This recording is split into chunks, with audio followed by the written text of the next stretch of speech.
100 বছৰীয়া এজন ককাৰ আজি জন্মদিন আৰু এইটো হৈছে এই ককাজনৰ পৰিয়াল। আপোনালোকে দেখিছে প্ৰায় বন্ধুসকল নতুন এটা ভিডিঅ' লৈ আহিছোঁ আৰু ভিডিঅ'টো আজি যথেষ্ট ভাল হ'ব। 100 বছৰ এজন ককা আজি জন্মদিন উদযাপন কৰিছে যে আমাৰ সৰু সৰু ল'ৰাবিলাকৰ বাৰ্থডে পতা আমি দেখিছোঁ, কিন্তু উক্ত নাতি নাতিনী যি সকলো মিলাই প্ৰায় এই পৰিয়ালটোত আছে ৭০ জন। আজি বন্ধুসকল 100 বছৰীয়া এজন ককাৰ বাৰ্থডে খাব গৈ আছোঁ নিমন্ত্ৰণ ৰক্ষা কৰি। শুনিছোঁ 6 কেজি ওজনৰ বোলে এটা কেক কাটিব। ভিডিঅ'টো যথেষ্ট ভাল লাগিব। যাবি নাই বাৰ্থডে খাবলৈ? চাবগৈ লাগিব। সকলোৱে যাবৰ কাৰণে বিৰাট আশা কৰি আছে আৰু সকলোৱে যাব। চাই থাকক, ভিডিঅ'টো ধামাকা হ'ব গৈ আছে। আহি পালোঁ এই ঘৰখন আৰু আপোনালোকক দেখুৱাম। এইফালে টিকেন গাই আপোনাৰ কি হয়?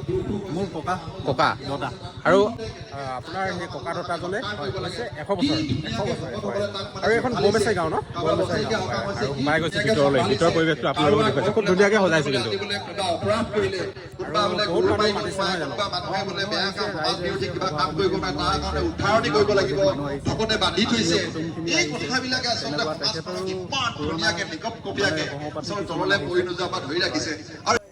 আৰু এয়া দেখিলে আপোনালোকে 6 কেজি ওজনৰ কেকটো, এই 6 কেজি ওজনৰ কেকটো কাটিব। আপোনালোকক দেখুৱাম। যদিহে ভিডিঅ'টো আপোনালোকে চাই আছে, যদিহে ভাল লাগে, তেতিয়াহ'লে আন 10জনে জানিব পৰাকৈ, চাব পৰাকৈ আপুনি শ্বেয়াৰ এটা কৰি দিব।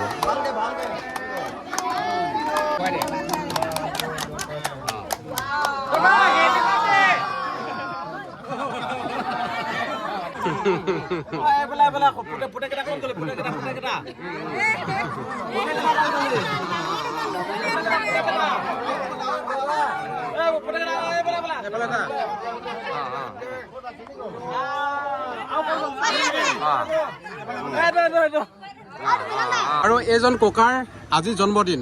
ককা অকণমান অনুভৱ আপোনাৰ, পু নাতি নাতিনী যি সকলোবিলাক আপুনি আজি কাষত পাইছে, কেনেকুৱা অনুভৱ অকণমান?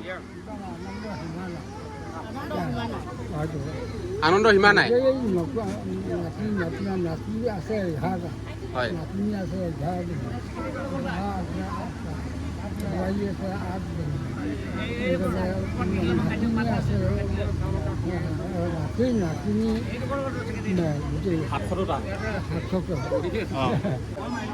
আৰু এইফালে মই প্ৰথমে পুত্ৰসকলক চিনাকি কৰি দিব বিচাৰিছোঁ। আপোনাৰ পৰিচয়টো? মোৰ নাম ললিত মৰাণ। ডাঙৰ পুত্ৰ? মই ডাঙৰ পুত্ৰ। এইফালে? মই ডাঙৰজনৰ পাছৰে। মোৰ নাম বিনোদ মৰাণ। এইফালে? মই 3 নম্বৰ পুত্ৰ দিলীপ মৰাণ। এইফালে? মোৰ নাম শ্ৰী নৱকুমাৰ মৰাণ। মই 5ম পুত্ৰ।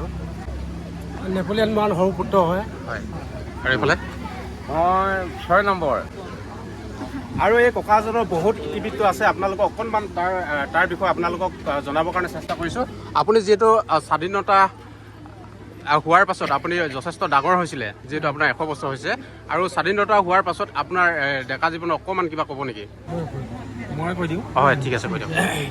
মই পিতাৰ পৰা জনামতে ভাৰত স্বাধীনতাৰ সময়ত বহুত আন্দোলন কৰিছিলে। আন্দোলনৰ সময়ত পিতাই আন্দোলন কৰিছিল। পুলিচৰ ভয়ত বিভিন্ন জেগাত লুকাচুৰ কৰি ফুৰি ফুৰিছিল। আৰু যেতিয়া স্বাধীন হ'ল, স্বাধীন হোৱাৰ সময়ত ঘৰলৈকে অহা নাছিলে, এসপ্তাহলৈকে ঘৰলৈ অহা নাছিলে। প্ৰতিদিনাই তেলৰ বম লৈ স্বাধীনতা আন্দোলনত পিতাই ঘূৰিছিলে। এইটোখিনি মই খুব ভালকৈ জানো। আৰু স্বাধীন হোৱাৰ পিছত পিতাই যেতিয়া প্ৰথম ৰুৰেল পঞ্চায়ত, আঞ্চলিক পঞ্চায়ত, গাঁও পঞ্চায়ত জন্ম হ'ল, তেতিয়া সেই প্ৰথম আমাৰ পিতাই গাঁও পঞ্চায়তৰ প্ৰেচিডেণ্ট হৈছিলে। গাঁও পঞ্চায়তৰ প্ৰেচিডেণ্ট হৈছিলে। তাৰ উপৰিও এতিয়াহে 600 মৌজা, তেতিয়া বুঢ়ীদিহিং মৌজা আছিলে। বুঢ়ীদিহিং মৌজাৰ ভিতৰত আমাৰ পিতাক প্ৰেচিডেণ্ট পাতিছিলে। আৰু তেতিয়া প্ৰেচিডেণ্ট হৈ থকা সময়তে বিভিন্ন ধৰণৰ এইবোৰ অঞ্চলৰ ৰাস্তা পদূলি নাছিল। গাঁও ভূঞা অঞ্চলত অনুষ্ঠান প্ৰতিষ্ঠান, স্কুল কলেজ একোৱেই নাছিল। সেইবিলাক এই গোটেই সমগ্ৰ কাকপথাৰ অঞ্চলটোত প্ৰতিখন স্কুলতে প্ৰায় পিতাই সভাপতি হিচাপে কাম কাজ কৰিছিল। আৰু এই চিকিৎসা সেৱাটো আনিবৰ কাৰণেও পিতাই জোৰদাৰ প্ৰচেষ্টা হাতত লৈছিল। আৰু মাদক দ্ৰব্য মুঠতে বিৰুদ্ধে পিতাই মুঠতে আন্দোলন কৰিছিল। এই আন্দোলনৰ মুখ্য নেতৃত্বত আমাৰ মুঠতে পিতাই আছিলে। তো গতিকে অসম মহানসভাখন সৃষ্টিৰ সময়ত যিবিলাক ব্যক্তি আছিল সেইটো সময়ত অসম মহানসভা 1965 চনত নহয় জানো 1965 চনত 67 চনত যেতিয়া অসম মহানসভা জন্ম হয় সেই জন্ম সময়ত মুখ্য ভূমিকা হিচাপে আমাৰ সদস্য হিচাপে মানে নেতৃত্ব লৈছিল মৰাণ জনগোষ্ঠীটোক মতে উন্নয়নৰ ক্ষেত্ৰত। অসম চৰকাৰ মানে বিমলা প্ৰসাদ চলি অহা মুখ্যমন্ত্ৰী আছিলে। শ্বিলঙত গৈ কিনি তেখেতসকলে মানে দাবী পূৰণ কৰিবলৈ গৈছিল এইটো। আৰু তাৰ উপৰিও এইবাৰ মুঠতে অসম সাহিত্য সভাই মানে আন্দোলনৰ এজন সংগ্ৰামী মানে ব্যক্তি হিচাপে পিতাক মুঠতে এইবাৰ মানে উলগনি মানে সন্মানীয় উলগনি মুঠতে পত্ৰ প্ৰদান কৰিছে। আৰু অসম সাহিত্য সভাৰ 100 বছৰ যেতিয়া মুঠতে যোৱাবাৰ মানে পূৰণ হৈছিল 100খন পতাকাৰ ভিতৰত এখন পতাকা উত্তোলন কৰিবৰ কাৰণে আমাৰ পিতাই মুঠতে দায়িত্ব পাইছিল। এজন সমাজকৰ্মী ব্যক্তি হিচাপে দায়িত্ব অৰ্পণ কৰিছিল। কেই নম্বৰ আছিলে আপুনি? 7 নম্বৰজন। কি নাম আছিলে? আৰু এইফালে দেখিছা প্ৰসাদ দিছে আৰু গাঁৱৰ জ্ঞাতিসকল আহিছে।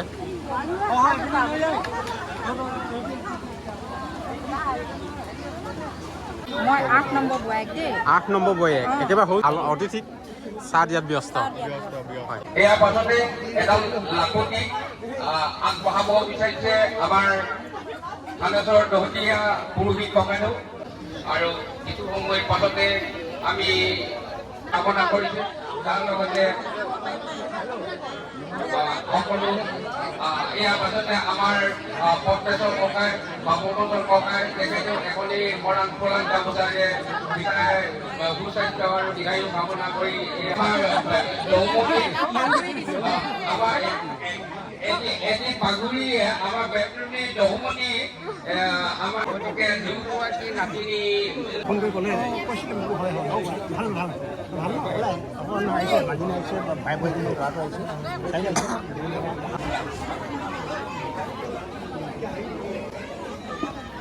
এইদৰে ৰাইজে একদম মৰম দিবৰ কাৰণে আহিছে। বিভিন্নজনে বিভিন্ন হেৰি দিছে। দেখিছে আপোনালোকে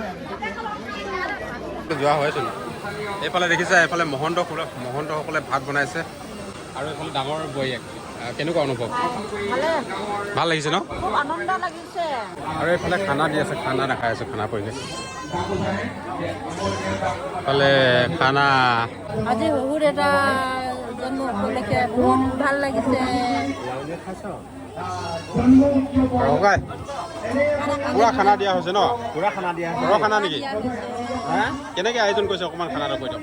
খানাটো আমি মানে কি হ'ল যিহেতু দেউতাৰ 100 বৰ্ষ উদযাপন কৰিছোঁ আৰু সেইটো কাৰণে আমি নিৰামিষ দিছোঁ আৰু পনীৰ আছে, তাৰপিছত মিক্স ভেজিটেবল আছে, দাইল।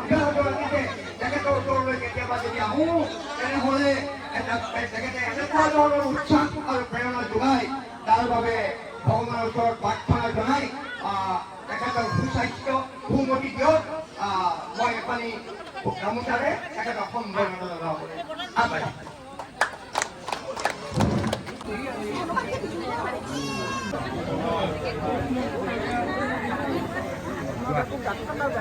ডাঙৰ বৈ পুৰা ডাঙৰ বৈ ব্যস্ত। এইফালে খুব সুন্দৰকৈ আৰু এগৰাকী বোৱাৰী। কেই নম্বৰ হয় আপুনি? 5 নম্বৰ বোৱাৰীগৰাকীয়ে চাহ লৈ আহিছে। 5 নম্বৰ। ক'ত থাকে আপুনি? তিনিচুকীয়াত। আৰু এইফালে কেই নম্বৰ আছিলে আপুনি? 3 নম্বৰ গৰাকী আপোনালোকক চিনাকি কৰাই দিছোঁ। বাইদেউ আহিলে কেনেকুৱা লাগিছে? ভাল লাগিছে, বহুত ভাল লাগিছে।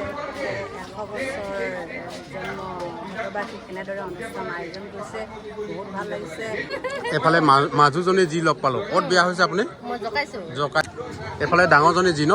আপুনি ডাঙৰজনী ক'ত ক'ত হয় মই মানে সেই তিনিটা ল'ৰা তাৰ পাছৰে মই অঁ তাৰপিছত মোৰ নাম প্ৰেমদা বৰা হয় ক'ত বিয়া হৈছে আপুনি মই এঠিঙাতে বিয়া হ'লোঁ